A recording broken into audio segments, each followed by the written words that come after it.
Salut à toutes et à tous. Je veux terminer la section 8.5 avec un truc pour la substitution. Lorsque la substitution est linéaire, il y a une manière de trouver l'intégrale indéfinie quasi directement. Puis souvent, dans bien des questions, il y a plusieurs petites intégrales, entre guillemets, qu'il faut faire, où que justement l'intégrale se fait par substitution, parce que la substitution, c'est une équation linéaire. Donc ici, je vais faire l'exemple comme si je connaissais pas le truc. Supposons qu'on vous demande de calculer l'intégrale de e à la moins 3x plus 1. Donc, j'y vais comme d'habitude, je vais choisir l'exposant. Donc, je vais choisir moins 3x plus 1 comme étant mon u. Donc, quand je calcule mon du, j'ai du sur dx qui va être égal à moins 3. Lorsque je isole le dx, j'ai que du sur moins 3, c'est égal à dx.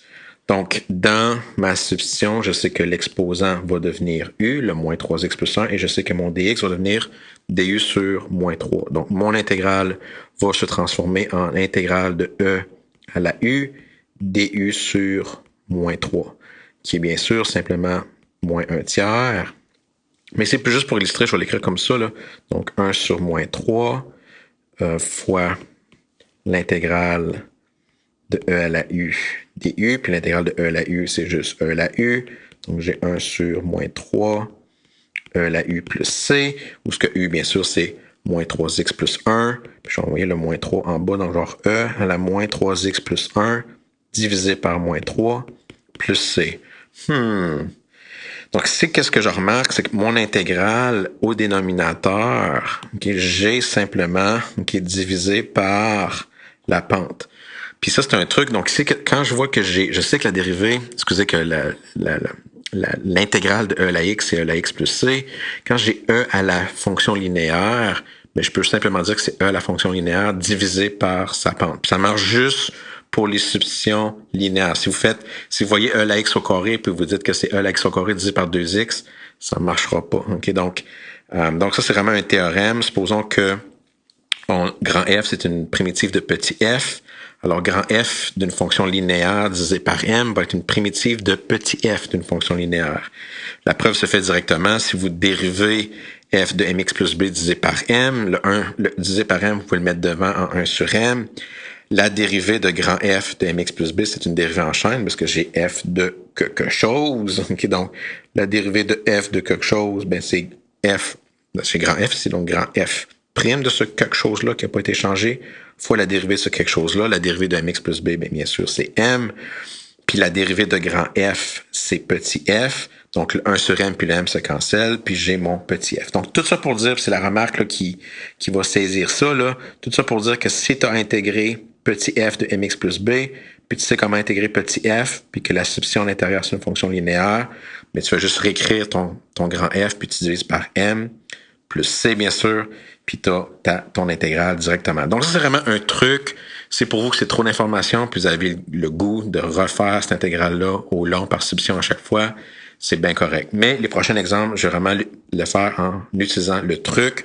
Donc, calculer les intégrales indéfinies suivantes. Donc, pour moi, quand je fais cette question-là, à l'intérieur du E, j'ai une fonction linéaire. Il n'y a pas rien d'autre. Il faut vraiment que ce soit une fonction pure. J'ai un 3 devant, mais ça, c'est un coefficient. Donc, c'est sans réfléchir, entre guillemets, ou en connaissant bien le truc, mais genre 3e à la 5x plus 3 divisé par 5 plus c. Puis je peux le vérifier, là, je vous le conseille fortement si vous dérivez, là. Donc, la dérivée de e à la 5x plus 3, ben c'est e à la 5x plus 3 fois 5, là, sur 5, ça cancelle, puis ça marche bien. Mais ça marche juste quand c'est linéaire. Si vous avez une fonction en bas, là, la vérification serait une règle du quotient. Ça ne marcherait pas. Donc, même chose pour l'autre. Donc, je vois, j'ai encore e à la quelque chose de linéaire. Il est tout seul, j'ai pas de variable ailleurs. Donc, l'intégrale de e à la x, c'est e à la x. Donc, je vais avoir 2e à la moins 0.1 x divisé par moins 0.1. Donc, c'est mon m, c'est moins 0.1 plus c. Je pourrais laisser le même, mais divisé par moins 0.1, c'est faire fois moins 10. Donc, j'ai moins 20 e à la moins 0.1 x. Puis vraiment, si vous connaissez ce truc-là, ça va vous sauver du temps. Okay? Donc, surtout dans d'autres techniques plus avancées, parce qu'il y a souvent des petites intégrales à faire, ou est-ce que c'est juste des substitutions linéaires.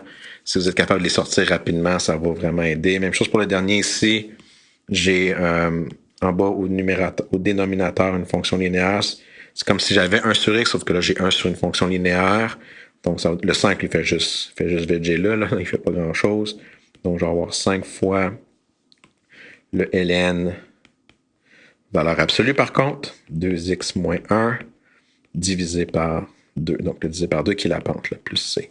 Donc, si vous voyez le truc, utilisez le truc. Sinon, don't be ashamed. OK, sinon, OK, il faut faire u est égal à 5x plus 3, OK, etc. Même chose pour lui, u est égal à moins 0.1x, etc. Puis lui, u est égal à 2x moins 1, etc. Donc, ça se fait par substitution, mais si vous connaissez le truc, ça va être beaucoup plus rapide. OK, donc, faites ce que vous voulez, OK, tant et aussi longtemps que vous arrivez aux bonnes réponses. All right, pour cette section-là, OK, donc la première technique d'intégration par substitution, that's it, that's all, bye-bye, là, il reste juste une technique par partie, then that's it. OK, all right, bye, bye, bye, bye, bye.